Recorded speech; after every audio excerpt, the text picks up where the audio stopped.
kind in Tamil Nadu. The water required for top-up is only 5%. We have also installed a sewage treatment plant, and we only use water from this facility for our processing. After evaluating all our facilities, one of the top European social compliance audit teams have declared our fabric units as among the top 5 factories in the world. We are taking efforts to train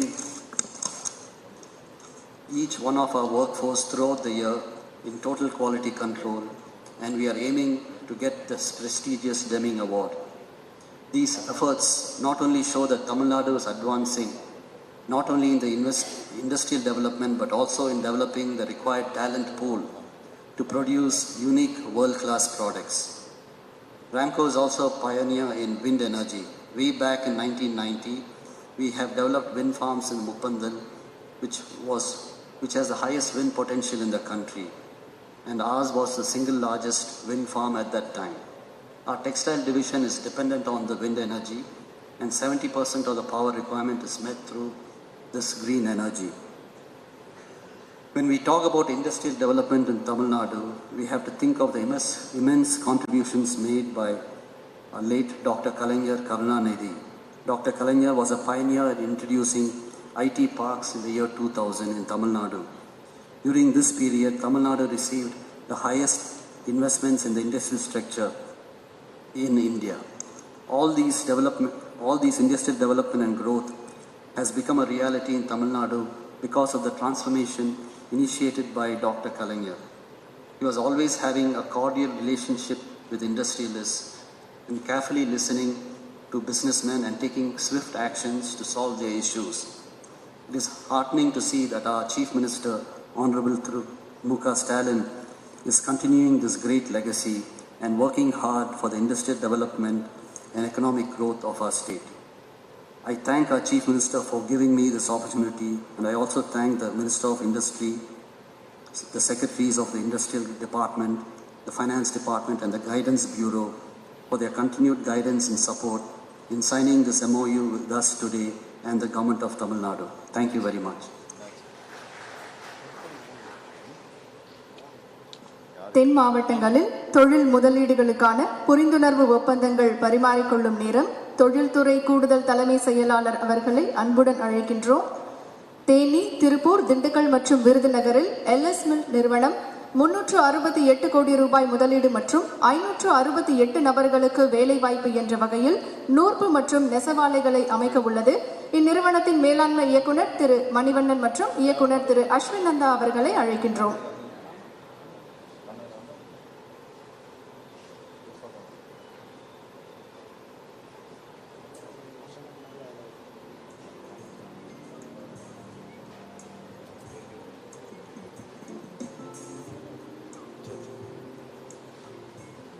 தொழில்துறை கூடுதல் தலைமை செயலாளர் அவர்களுக்கு நன்றியை தெரிவித்துக் கொள்கின்றோம். இப்போது புரிந்துணர்வு ஒப்பந்தத்தை பரிமாறிக்கொள்ள கைடன்ஸ் நிர்வாக இயக்குனர் மற்றும் தலைமை செயல் அதிகாரி பூஜா குல்கர்னி அவர்களை அன்புடன் அழைக்கின்றோம். முதலாவதாக விருதுநகர் மாவட்டத்தில் ராம்கோ குழும நிறுவனங்கள் 620 கோடி ரூபாய் முதலீடு மற்றும் 485 நபர்களுக்கு வேலைவாய்ப்பு என்ற வகையில் நூற்பாலை அமைக்க உள்ளது. குழும நிறுவனங்களின் தலைவர் திரு வெங்கட் ராமராஜா அவர்களை அழைக்கிறோம்.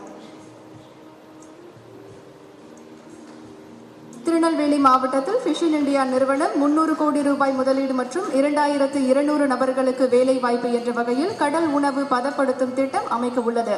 வந்தனா குமார் அவர்களை மேடைக்கு அழைக்கின்றோம்.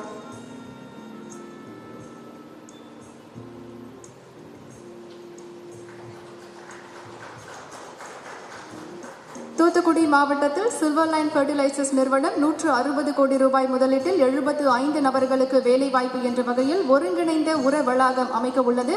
நிர்வாக இயக்குனர் திரு ரவீந்திரன் சுவாமிதாசன் அவர்களை மேடைக்கு அழைக்கிறோம்.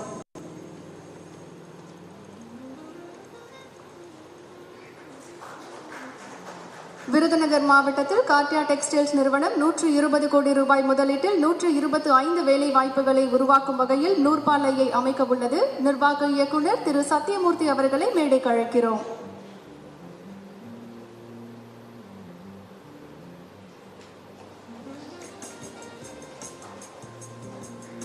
விருது விருதுநகர் மாவட்டத்தில் காசிம் டெக்ஸ்டைல்ஸ் நிறுவனம் 75 கோடி ரூபாய் முதலீட்டில் 200 வேலை வாய்ப்புகளை உருவாக்கும் வகையில் ஜவுளி ஆலைகள் அமைக்க உள்ளது. நிர்வாக இயக்குனர் திரு ஷாகுல் ஹமீத் அவர்களை மேடைக்கு அழைக்கிறோம். கைடன்ஸ் நிர்வாக இயக்குனர் மற்றும் தலைமை செயல் அதிகாரி பூஜா குல்கர்னி அவர்களுக்கு நன்றி. அடுத்து குறு சிறு நடுத்தர தொழில்கள் மற்றும் வர்த்தக முதலீட்டு ஊக்குவிப்பு பணியகம் மூலம் 267 கோடி ரூபாய் மதிப்பீட்டில் 2373 மக்களுக்கு வேலை வாய்ப்பு வழங்கும் 19 புரிந்துணர்வு ஒப்பந்தங்கள் பரிமாற்றம். தொழில் வணிக ஆணையர் சிஜி தாமஸ் வைத்தியன் அவர்களை மேடைக்கு அழைக்கிறோம். முதலாவதாக தூத்துக்குடி மாவட்டத்தில் முதலீடு செய்ய இருக்கும் தொழில் நிறுவனங்கள் Sakthi fly ash bricks, Viva frozen foods, Shaliya marine foods, Santhanam packaging private limited, Vaini fly ash brick and block manufacturers நிறுவனங்களின் நிர்வாகிகளுடன் புரிந்துணர்வு ஒப்பந்தங்கள் பரிமாறப்படுகின்றன.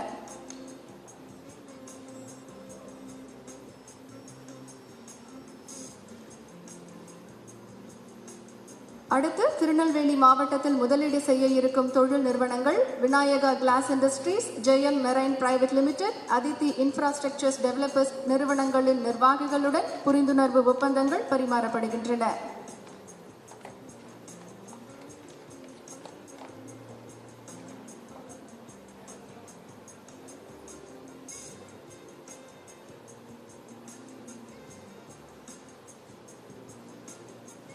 விருதுநகர் மற்றும் ராமநாதபுரம் மாவட்டத்தில் முதலீடு செய்ய இருக்கும் தொழில் நிறுவனங்கள் Sivasakthi paper and boards, JSK group of company, Dharmarathna textile private limited, Kathiravan solar project நிறுவனங்களின் நிர்வாகிகளுடன் புரிந்துணர்வு ஒப்பந்தங்கள் பரிமாறப்படுகின்றன.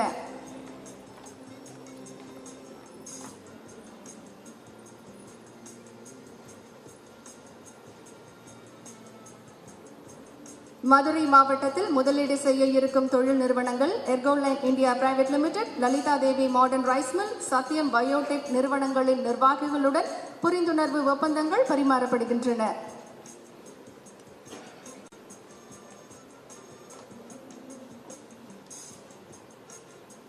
திண்டுக்கல் மற்றும் சிவகங்கை மாவட்டத்தில் முதலீடு செய்ய இருக்கும் தொழில் நிறுவனங்களை மேடைக்கு அழைக்கிறோம். Sri Desikanathar textiles, lateral gloves private limited, delta star power project services private limited, Victus apparel நிறுவனங்களின் நிர்வாகிகளுடன் புரிந்துணர்வு ஒப்பந்தங்கள் பரிமாறப்படுகின்றன.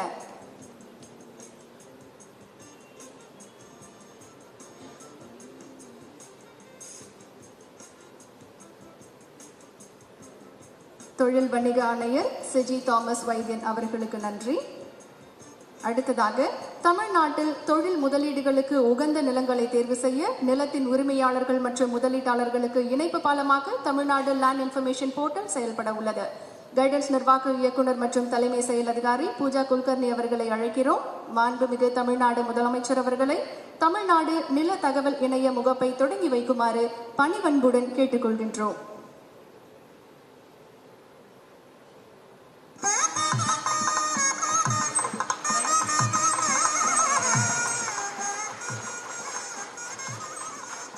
தமிழ்நாட்டில் முதலீட்டு ஊக்குவிப்பு நிறுவனமான கைடன்ஸ் புதிய இணையதளத்தை அறிமுகப்படுத்துவதில் பெருமிதம் கொள்கிறது.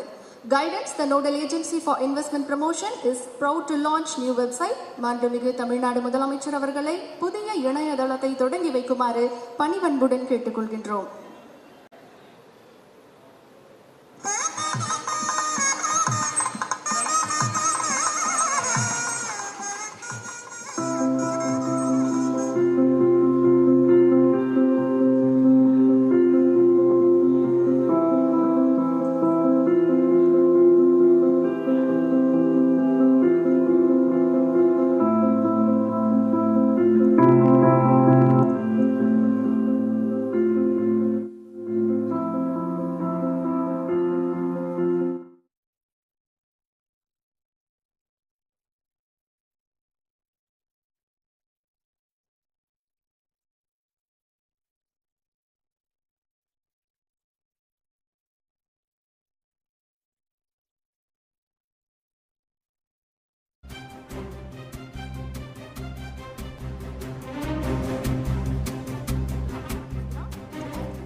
Minister of Tamil Nadu, Thiru, respected Ministers for Industries Department of Tamil Nadu, Sri Thangam Arasu, for Rural and Small Industries, Mr. Anbarasan, for Fisheries Development, Sri Anita Radhakrishnan, for Social Welfare, Sri Geeta Jeevan, respected Member of Parliament, Ms. Kanimoti Karunanidhi, Mr. S. Krishnan, Additional Chief Secretary, Industries Department, Tamil Nadu, Mr. Venkatrama Raja, Founder and Chairman of Ramco, Ms. Pooja Kulkarni, MD and CEO of Guidance, Tamil Nadu, officers from government departments, colleagues from industry, friends from media. I'm delighted to be part of this historic day, the inaugural event of the world-class integrated furniture park, first of its kind in the country.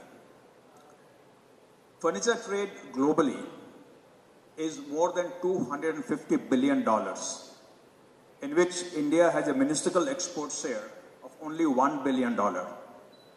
Despite our advantages like low-cost labor and differentiated furniture design capability.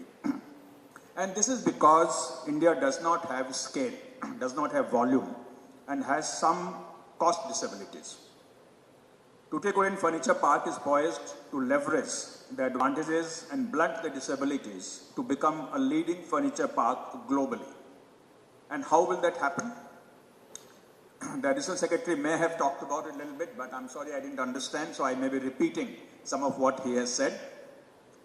The park is spread over 1,100 acres. The park will house companies across the entire value chain, including plywood and panel board manufacturers, sawmill clusters, ancillaries like foam and fittings, and furniture manufacturers. This will allow to manufacture furniture at large scale. Second, excellent multimodal connectivity, proximity to Tuticorin port, and co-location of entire value chain will reduce logistic cost by 50 to 60%. Third, Tamil Nadu has one of the lowest electricity costs, which will be further lowered by blended supply using renewable energy. Fourth, reduction in overhead costs due to cluster-related benefits such as warehousing, access to common facilities. Tuticorin Park will have 5 to 7% cost advantage compared to other locations in India. Fifth, low cost of land with a strong incentive and subsidy package offered by Tamil Nadu government. And finally, the park is benchmarked with overseas furniture parks in China, Vietnam, and Malaysia. Industry-specific common infrastructure such as testing center, training center, design center, business center, and sustainability infrastructure will be provided.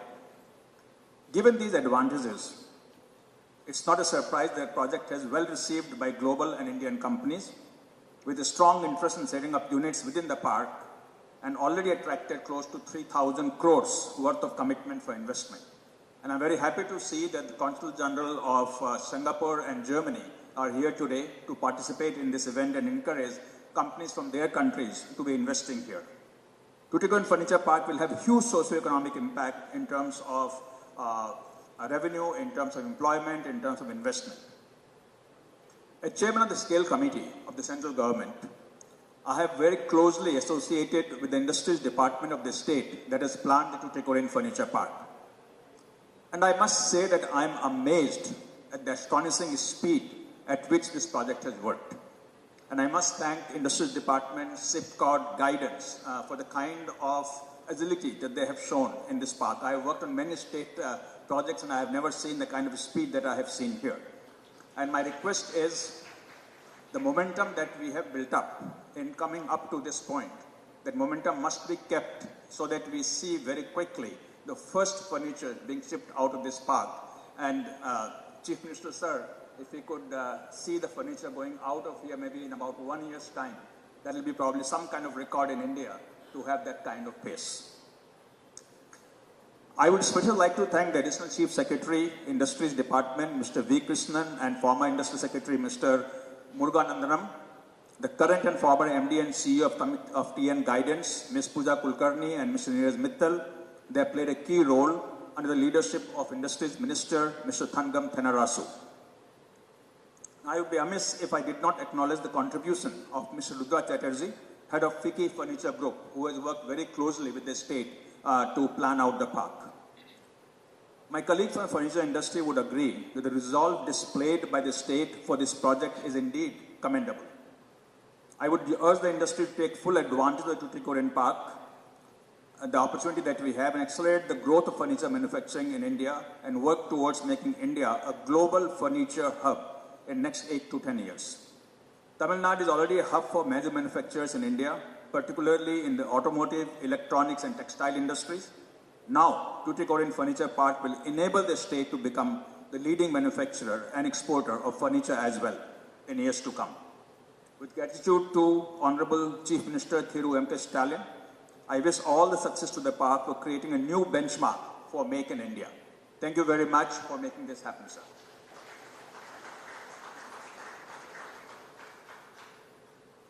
Made in Tamil Nadu இலக்கின் அடுத்த கட்டமாக இந்தியாவிலேயே முதன்முறையாக தமிழ்நாட்டில் நம் தூத்துக்குடியில் சர்வதேச அரைக்கலன் பூங்கா அமைக்கப்படுகிறது. 1000 கோடி ரூபாய் முதலீட்டில் அமைக்கப்படும் இந்த பூங்காவில் 4500 கோடி ரூபாய் அளவில் முதலீடுகள் ஈர்க்கப்பட்டு 3.5 லட்சம் நபர்களுக்கு 8 வருடங்களில் பல்வேறு கட்டங்களாக வேலைவாய்ப்பு உருவாக்கப்பட உள்ளது. I invite Mr. Nishant Krishna, ED, SIPCOT to come forward. மாண்புமிகு தமிழ்நாடு முதலமைச்சர் அவர்கள் இப்போது சர்வதேச அரைக்கலன் பூங்காவிற்கு அடிக்கல் நாட்டுவார்கள்.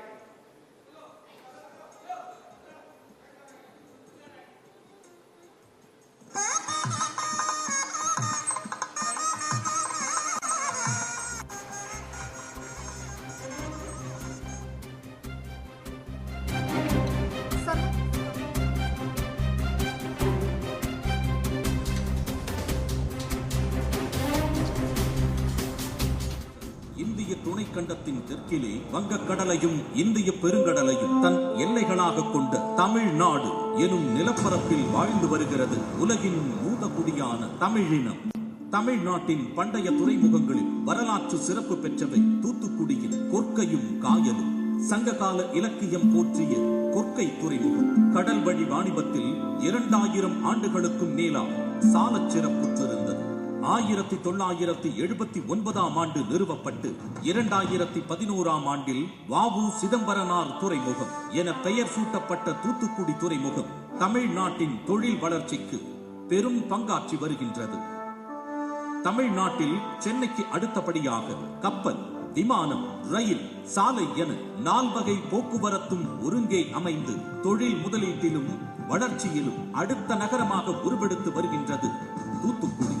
அதிக அளவில் மர இறக்குமதி நடக்கும் நம் தூத்துக்குடியில் இந்தியாவிலேயே முதன்முறையாக சர்வதேச அரைக்கலன் தொழிற்பூங்கா நிறுவப்படுகின்றது.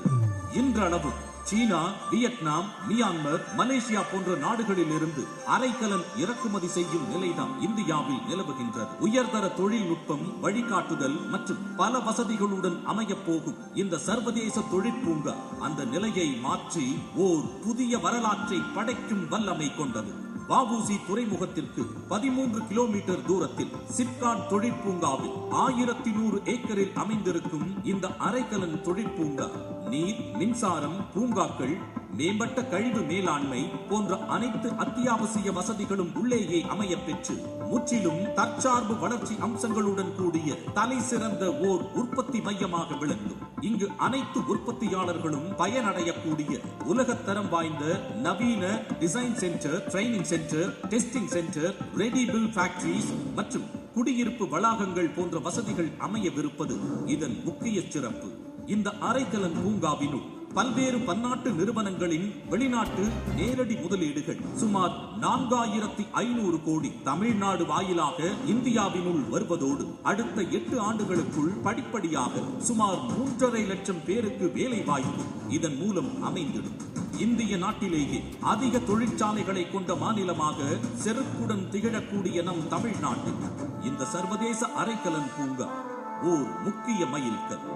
உலக அளவில் கொடிகட்டி பறக்கக்கூடிய அரைக்கலன் நிறுவனங்கள் பல இனி தமிழ்நாட்டில் இருந்தே உருவாக்கப்படும். தமிழ்நாட்டின் பொருளாதார முன்னேற்றத்தையே தன் முதன்மை இலக்காக நிர்ணயித்து மாநிலத்தை அவ்வழியே முன்னகர்த்தும் நம் மாண்புமிகு முதலமைச்சர் திரு மு.க. ஸ்டாலின் அவர்களின் வழிகாட்டுதலின்படி தூத்துக்குடி சிப்காட்டில் உருவாகிடும் இந்த சர்வதேச அரைக்கலன் பூங்கா இந்திய பெருங்கடலின் அரைக்கலன் சாம்ராஜ்யமாக தமிழ்நாட்டை மாற்றி உலக வரைபடத்தில் தூத்துக்குடி ஓர் முக்கிய தொழில் மைய புள்ளியாக அமைவதை உறுதிப்படுத்துகின்றது.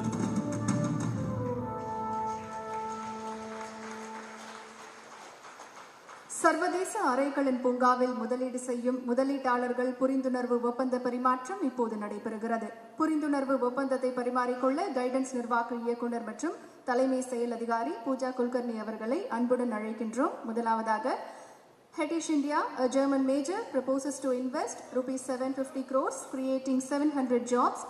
May I invite Ms. Karin Stoll, Consul General, Germany, on stage. May I invite Mr. Anil Goyal, Managing Director, and Mr. Sujit Kumar, CFO, to exchange the MOU.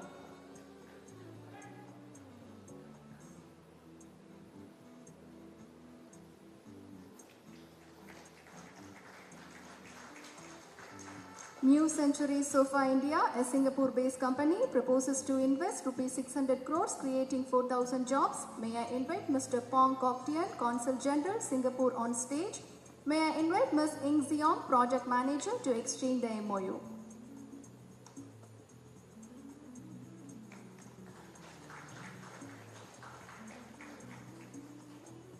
Deck Unique Profiles India proposes to invest ₹400 crores, creating 250 jobs. May I invite Mr. Satish Kumar Prabhagar Shirole, MD, and Mr. Krishna Kumar, Head Strategy, to exchange the MOU.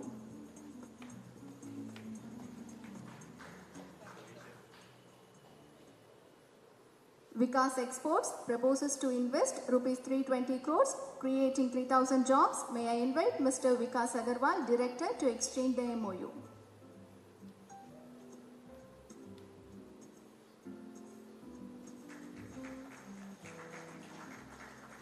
Manor and Muse proposes to invest ₹300 crores, creating 1,000 jobs. May I invite Mr. Gaurav Sharma, MD, to exchange the MOU.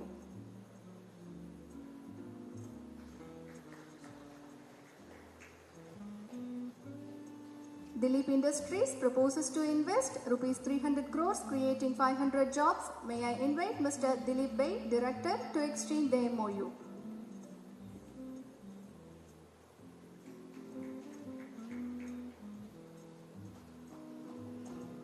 Marquee Impex proposes to invest ₹150 crores, creating 1,800 jobs. May I invite Mr. Mohammad Nadim Hussain, CEO, to exchange the MOU.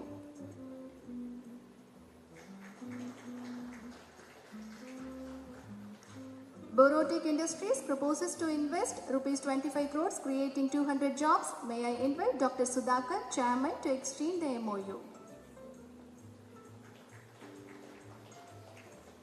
I thank Ms. Pooja Kulkarni, MD and CEO, Guidance, for exchanging MOUs. சொல் அல்ல செயல் என்பதை மீண்டும் நிரூபிக்கும் வகையில் made in Tamil Nadu இலக்கின் அடையாளமாக இன்று மாண்புமிகு தமிழ்நாடு முதலமைச்சர் அவர்களால் திறந்து வைக்கப்பட்ட அரைக்கலன் பூங்காவில் திட்டங்களை உடனடியாக செயல்படுத்த நில ஒதுக்கீட்டு ஆணை இப்போது வழங்கப்படுகிறது. May I invite Mr. Nishant Krishna, ED, Subcort, to hand over land allotment orders in the presence of Honorable Chief Minister of Tamil Nadu. May I invite Mr. Anil Goyal, MD, Hetish India, to receive first allotment order.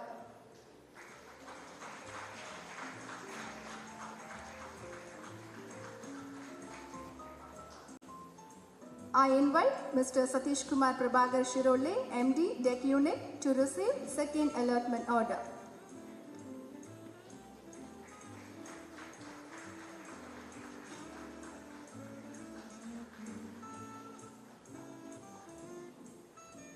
Thank you, sir. இப்போது மாண்புமிகு தொழில்துறை அமைச்சர் அவர்களை சிறப்புரையாற்ற வருமாறு அன்புடன் அழைக்கின்றோம்.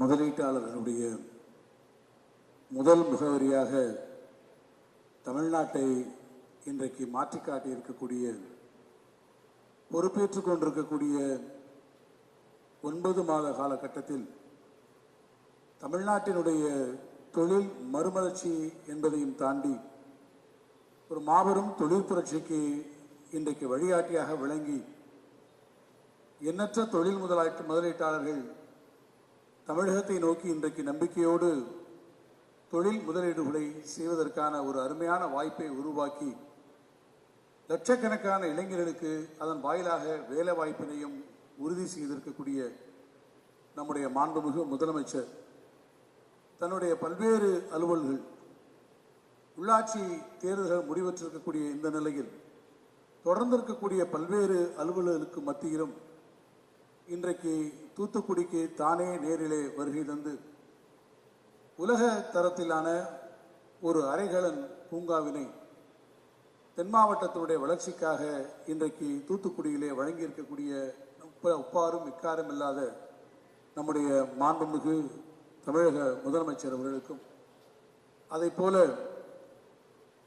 இந்த விழாவிலே கலந்து கொண்டு சிறப்பித்திருக்கக்கூடிய மாண்புமிகு வருவாய்த்துறை அமைச்சர் அவர்கள், மாண்புமிகு சமூக நலத்துறை அமைச்சர் அவர்கள், மாண்புமிகு மீன் நலத்துறை அமைச்சர் அவர்கள், மாண்புமிகு நம்முடைய தூத்துக்குடி நாடாளுமன்ற உறுப்பினர் அவர்கள், வணக்கத்திற்குரிய மேயர் அவர்கள், இந்த நிகழ்ச்சியிலே கலந்து கொண்டிருக்கக்கூடிய சட்டமன்ற நாடாளுமன்ற உறுப்பினர்கள், நம்முடைய அரசினுடைய தொழில்துறையினுடைய கூடுதல் தலைமை செயலாளர் உள்ளிட்டிருக்கக்கூடிய அரசினுடைய உயர் அலுவலர்கள், மேடையிலே வீற்றிருக்கக்கூடிய ராம்கோ நிறுவனத்தினுடைய தலைவர் மதிப்பிற்குரிய வெங்கட்ராமா ராஜா உட்பட வந்திருக்கக்கூடிய தொழிலதிபர்கள், பத்திரிகை நண்பர்கள், தொழில் முதலீடுகளை மேற்கொண்டிருக்கக்கூடிய தொழிலதிபர்கள், தூதரக அதிகாரிகள், அரசு அலுவலர்கள் ஆகிய உங்கள் அனைவருக்கும் முதற்கண் என்னுடைய பணிவான இருகரம் குப்பிய வணக்கத்தை நான் தெரிவித்துக் கொள்ள விரும்புகிறேன்.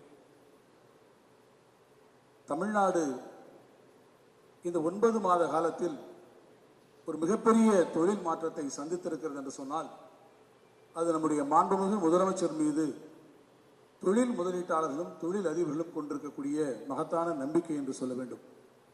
ஆட்சி பொறுப்புக்கு வந்தவுடன் அவர் அளித்த இலக்கு என்பது தமிழகம் இந்தியாவிலே மாத்திரமல்ல தெற்காசியாவிலேயே முதலீட்டுகளுக்கு உகந்த முதல் மாநிலமாக இருக்க வேண்டும் என்கின்ற அவருடைய அந்த திட்டம் இந்த 9 மாத காலத்திலே அவர் இன்றைக்கு நிறைவேற்றியிருக்கிறார்.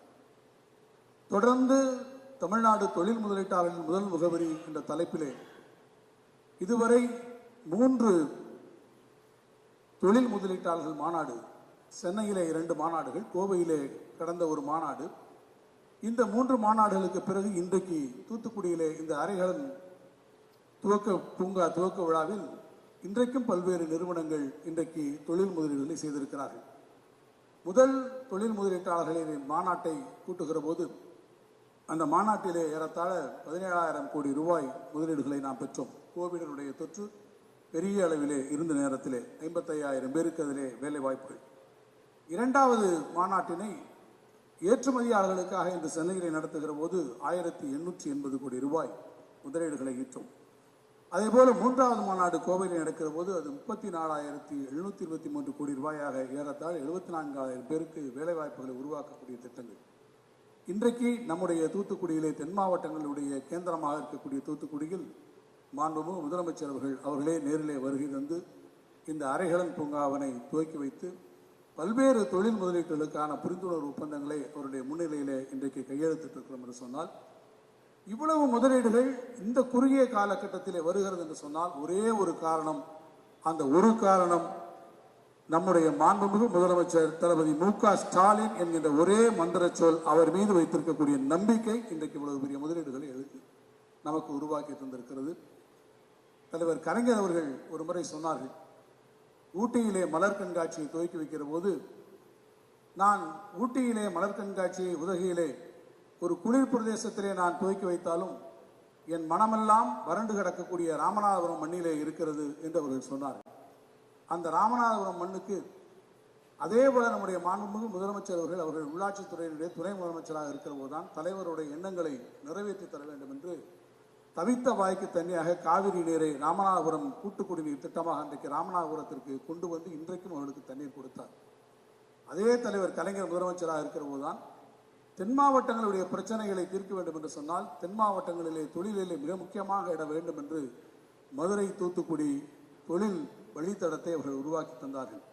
தலைவர் கலைஞருடைய அந்த கனவை நிறைவேற்றக்கூடிய வகையில் இன்றைக்கு தூத்துக்குடியிலே மட்டுமல்ல, தென் மாவட்டங்களிலே பெரும் தொழில் வளர்ச்சி வரக்கூடிய அளவிலே பல்வேறு தொழில் முதலீடுகளை மிகப்பெரிய நிறுவனங்கள் இன்றைக்கு தென் மாவட்டங்களில் முதலீடு செய்வதற்கு முதலமைச்சர் அவர்கள் அடிகோடி இருக்கிறார்கள்.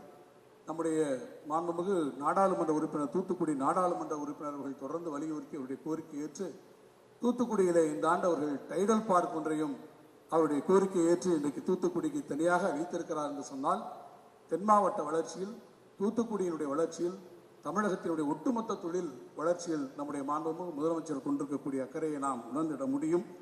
அத்தகைய முதலமைச்சருடைய வழிகாட்டுதலோடு இன்னும் பல தொழில் நிறுவனங்கள் நிச்சயமாக தமிழ்நாட்டில் வர காத்திருக்கிறது. அவருடைய வழிகாட்டுதலில் அவர் வைத்திருக்கக்கூடிய இலக்குகளை நாம் நிச்சயமாக நிறைவேற்றி ஒரு சமச்சீரான தொழில் வளர்ச்சி தமிழகம் முழுவதும் ஏற்படுவதற்கு, முதலமைச்சருடைய கரங்களை வலுப்படுத்துவதற்கு தொழில்துறை என்றைக்கும் அவர் பின்னால் அணிவகுத்து நிற்கும் என்று சொல்லி, அவருடைய வழிகாட்டுதலுக்கு, அவர் எங்களுக்கு வழங்கி இருக்கக்கூடிய அறிவுரைகளுக்கு, அவருடைய வருகைக்கு மீண்டும் ஒரு முறை உங்கள் அனைவரும் சார்பில் முதலமைச்சர் அவர்களுக்கு என் மனமார்ந்த நன்றியையும் உங்களுக்கு என் வணக்கத்தையும் தெரிவித்து விடைபெறுகிறேன். நன்றி, வணக்கம்.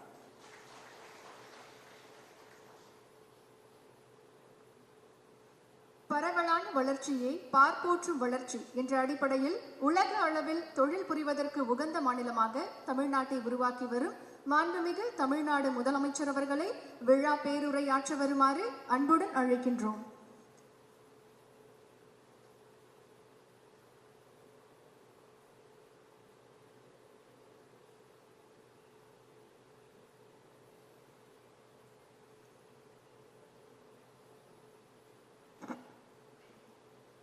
அன்புள்ள இந்த விழாவினுடைய தலைமை பொறுப்பை ஏற்று உரையாற்றி அமர்ந்திருக்கக்கூடிய மாண்புமிகு தொழில்துறை அமைச்சர் தங்கம் தென்னரசு அவர்களே, நிகழ்ச்சிக்கு முன்னிலை பொறுப்பேற்றுள்ள மாண்புமிகு குறு சிறு மற்றும் நடுத்தர தொழில் நிறுவனங்கள் துறையினுடைய அமைச்சர் தாமோ அன்பரசன் அவர்களே, மாண்புமிகு சமூக நலன் மகளிர் உரிமைத்துறையினுடைய அமைச்சர் திருமதி கீதா ஜீவன் அவர்களே, மாண்புமிகு மீன்வளம் மீனவ நலத்துறை மற்றும் கால்நடை பராமரிப்பு துறையினுடைய அமைச்சர் அனிதா ராதாகிருஷ்ணன் அவர்களே,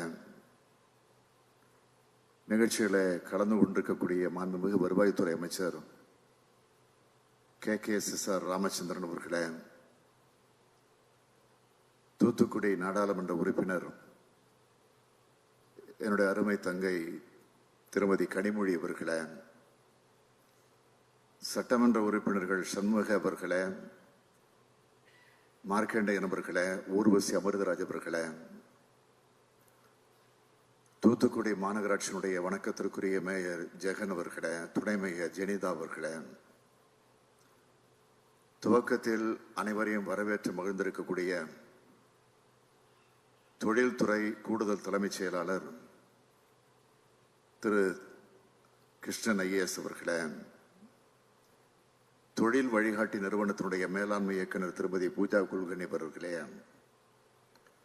தொழில் வணிக ஆணையர் திருமதி தாமஸ் வைத்தியன் அவர்களே, மாவட்ட ஆட்சித்தலைவர் நிஷாந்த் கிருஷ்ணா IAS அவர்களே, ஒன்றிய அரசின் தொழில் மற்றும் உள்நாட்டு வர்த்தக மேம்பாட்டு துறையினுடைய ஸ்கேல் கமிட்டி தலைவர் திரு பவன் கோயங் அவர்களே, ராம்கோ தொழில் அதிபர் திரு வெங்கட்ராமராஜா அவர்களே, மற்றும் தொழில் அதிபர்களே, தொழில் முனைவோர்களே, பாசமிகு பத்திரிகையாளர்களே, ஊடகத்துறையை சார்ந்திருக்கக்கூடிய நண்பர்களே, உங்கள் அனைவருக்கும் என்னுடைய அன்பான வணக்கம். தமிழகத்தில் ஆட்சி மாற்றம் ஏற்பட்டு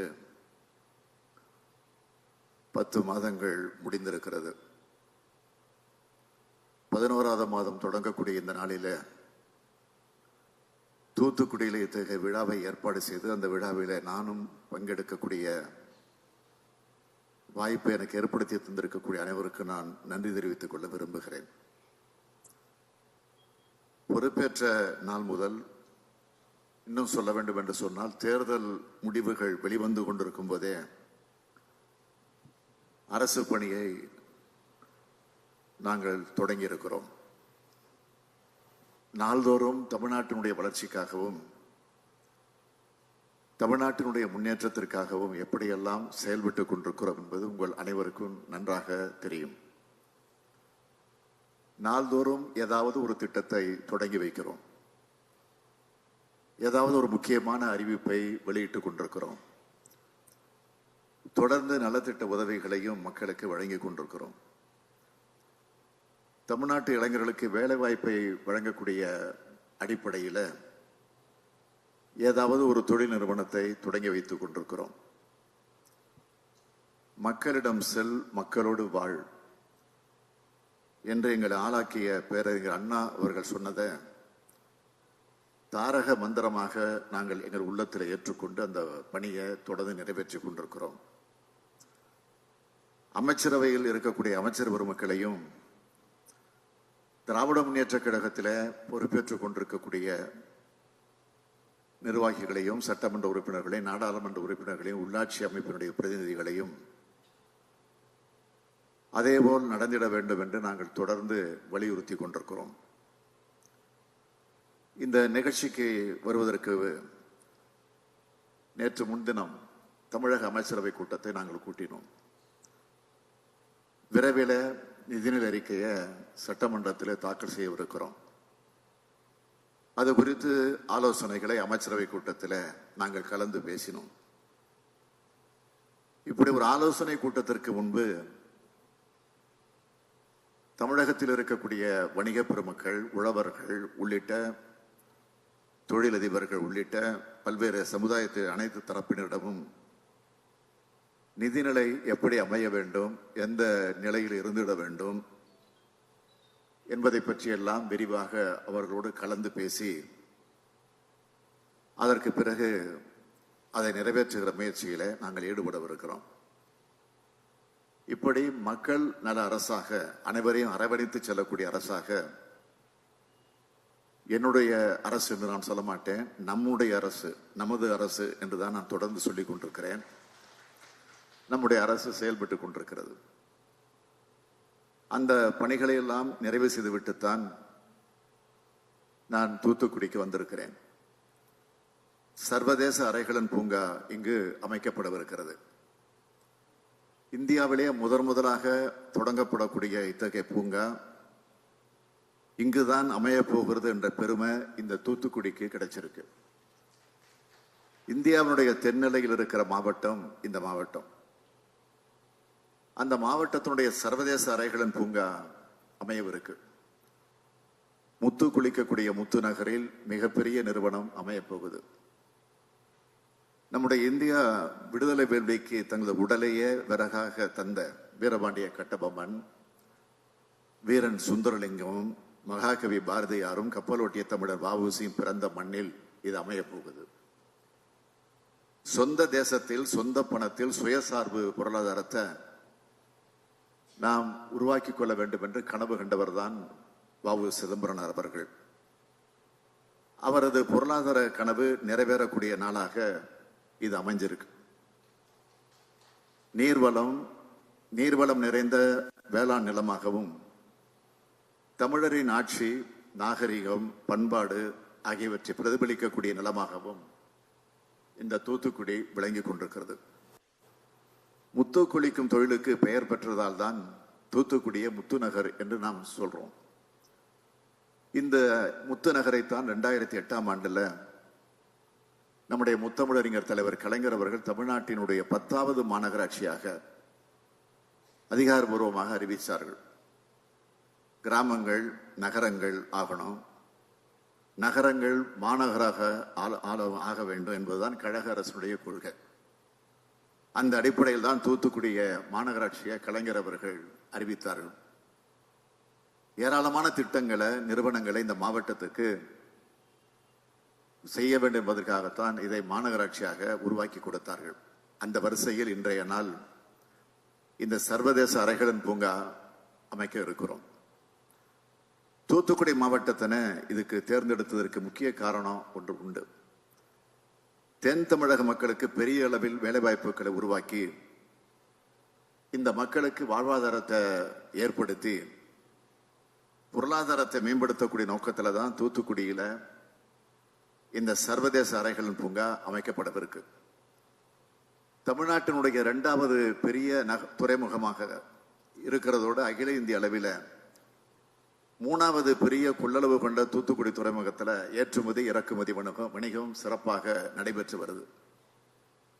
தென்கிழக்கு ஆசியா நாடுகளிலிருந்தும் ஆஸ்திரேலியா, நியூசிலாந்து ஆகிய நாடுகளிலிருந்தும் வரக்கூடிய கப்பல்களுக்கு இந்தியாவினுடைய நுழைவாயிலாக இந்த தூத்துக்குடி துறைமுகம் விளங்கி கொண்டிருக்கிறது. அதனாலதான் நாங்கள் தூத்துக்குடியில இந்த பூங்காவை அமைக்க முடிவெடுத்திருக்கிறோம். கொரோனா என்ற பெருந்தொற்றிலிருந்து இன்னும் சில மாநிலங்கள் மீளல. கொரோனா காரணமாக விழுந்த பொருளாதாரத்தை சில மாநிலங்கள் இன்னும் மீட்டெடுக்க முடியல. கொரோனாவிலிருந்து மீண்டது மட்டுமல்ல, பொருளாதாரத்தையும் மேம்பாடு அடைய வைக்க தமிழ்நாடு அரசு தன்னை முழுமையாக ஈடுபடுத்தி கொண்டிருக்கு. அதனாலதான் நமது மாநிலத்தினுடைய பொருளாதார வளர்ச்சி கடந்த 10 மாத காலத்தில் சீராக இருந்து வருது. அது உள்ளபடிய மகிழ்ச்சிக்குரிய ஒன்றாக அமைந்திருக்கு. வறுமையை ஒழித்தல், வேலைவாய்ப்பினை பெருமளவிலே உருவாக்குதல், சுற்றுச்சூழலை பாதுகாத்தல் மற்றும் சமூக நீதி காத்தல் போன்ற நோக்கங்களோடு அனைவரையும் உள்ளடக்கிய பரவலான வளர்ச்சி என்ற திராவிட மாடல் இலக்கினை நோக்கி நாம் பயணம் செய்து கொண்டிருக்கிறோம். தற்போது நாம் செயல்படுத்தி வரும் திட்டங்களும் எடுத்து வரக்கூடிய நடவடிக்கைகளும் குறுகிய கால விளைவுகளுக்காக மட்டும் மேற்கொள்ளப்படுவது கிடையாது. நம்ம மாநிலத்தின் மகத்தான வளங்களை முழுமையாக பயன்படுத்தி அதன் மூலம் தொழில் வளர்ச்சியை சிறப்புற உயர்த்தி தமிழ் மக்கள் அனைவருக்கும் நிகழ்காலத்திலும் எதிர்காலத்திலும் ஒரு சிறப்பான வாழ்க்கை நிலை ஏற்படுத்தினோம் என்பதை நம்முடைய அரசினுடைய குறிக்கோள், லட்சியம். இதுவரை 3 முதலீட்டாளர் மாநாட்டை நாம் நடத்தி இருக்கிறோம். இம்மாநாடுகளில் மேற்கொள்ளப்பட்ட புரிந்துணர்வு ஒப்பந்தங்கள் நமது மாநிலத்தின் மீது முதலீட்டாளர்கள் வைத்திருக்கக்கூடிய பெரும் நம்பிக்கையை இது எடுத்து காட்டுகிறது. 2 மாநாடுகள் சென்னையிலும் 3வது மாநாடு கோவையிலும் நடத்தப்பட்டுச்சு. இம்மாநாடுகள் முதலீட்டாளர்களிடையே மிகப்பெரிய வரவேற்பை பெற்றன. நிதிநுட்ப கொள்கை, ஏற்றுமதி மேம்பாட்டு கொள்கை போன்ற துறை சார்ந்த கொள்கைகளை தமிழ்நாடு அரசு சமீபத்தில் வெளியிட்டிருக்கு. இதுவரை 109 திட்டங்களுக்கு புரிந்துணர்வு ஒப்பந்தங்கள் கையொப்பமிடப்பட்டிருக்கு. இவற்றில் உறுதி செய்யப்பட்ட 56,229 கோடி ரூபாய் முதலீட்டில் 1,74,999 நபர்களுக்கு வேலை வாய்ப்புகள் கிடைக்கும். இந்த திட்டங்கள் பரவலாக மாநிலம் முழுவதும் மேற்கொள்ளப்பட்டு வருது. பரவலான வளர்ச்சியை, பார்போற்றும் வளர்ச்சி, சமச்சீரான வளர்ச்சியை சிறப்பான வளர்ச்சி என்று நான் சொன்னேன். அவையே செயல்வடிவம் ஆகி வருது. முதலீடுகளை ஏற்றிட மாநிலத்தின் ஒவ்வொரு பகுதிக்கும் சென்று இத்தகைய திட்டங்களுக்கான துவக்க விழாக்களை நடத்தி மாநிலம் முழுவதும் பரவலான மற்றும் சீரான தொழில் வளர்ச்சி ஏற்படுத்துவது தான் எங்களுடைய இலக்கு, இந்த அரசினுடைய லட்சியம்.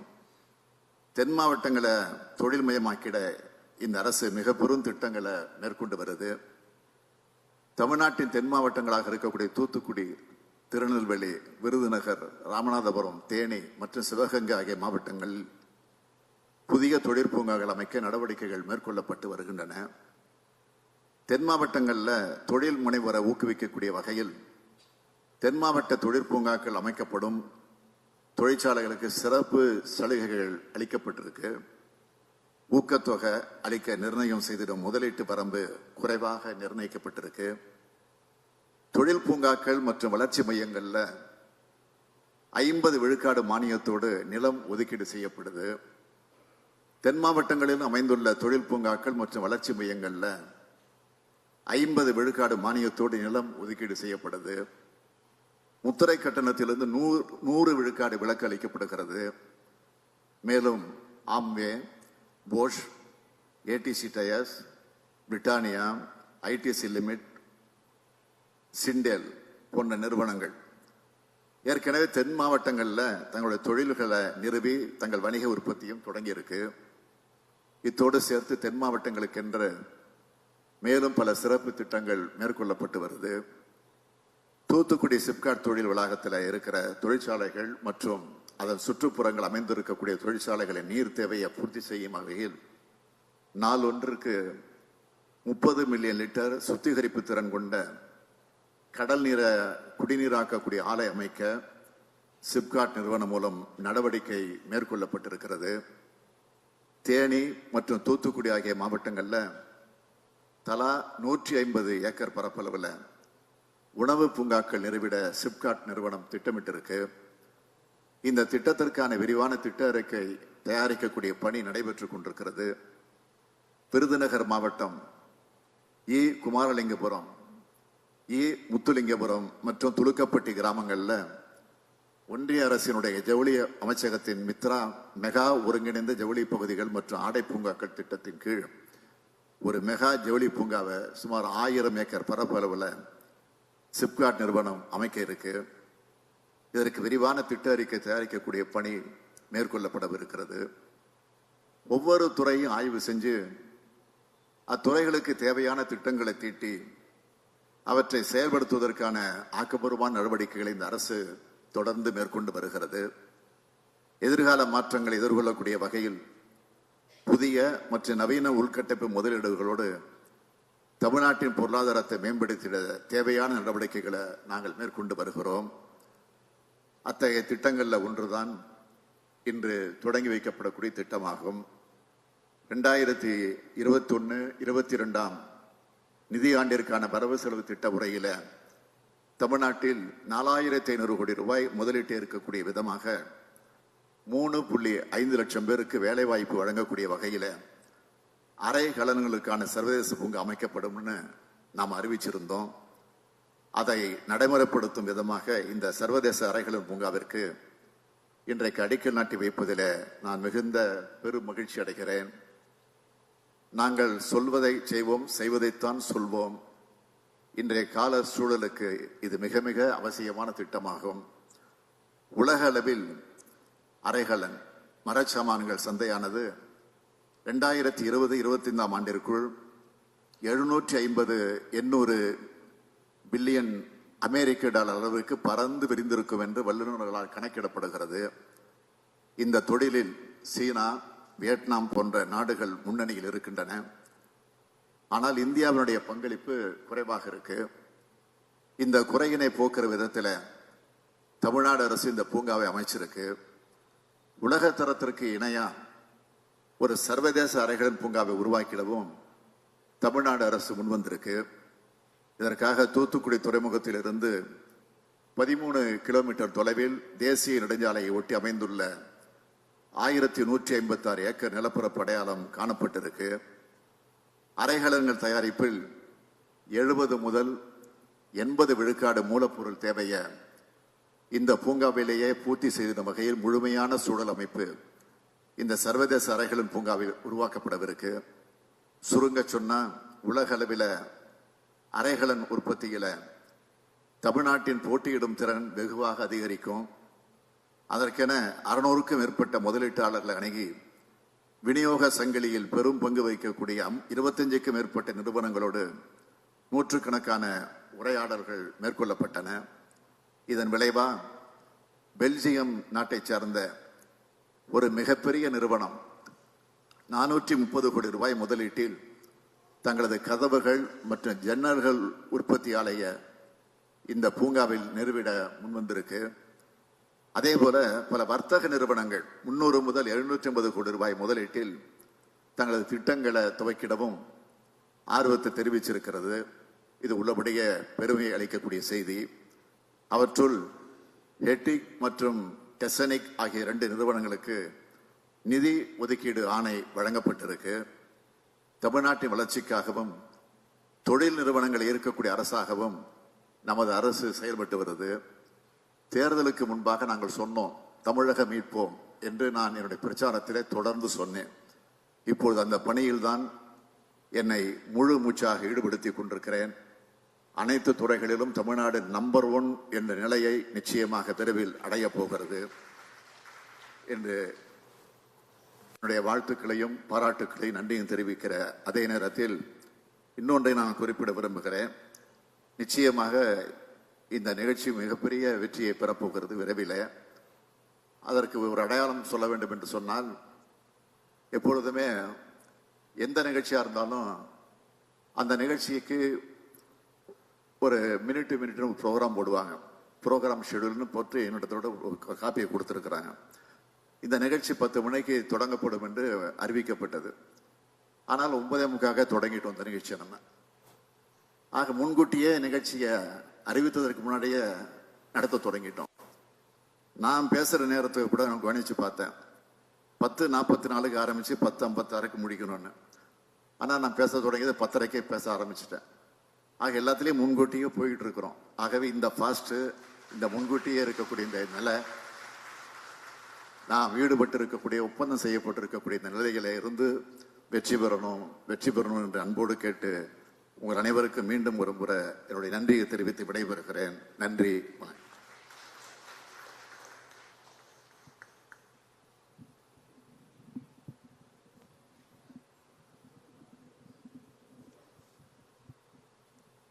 நன்றி ஐயா.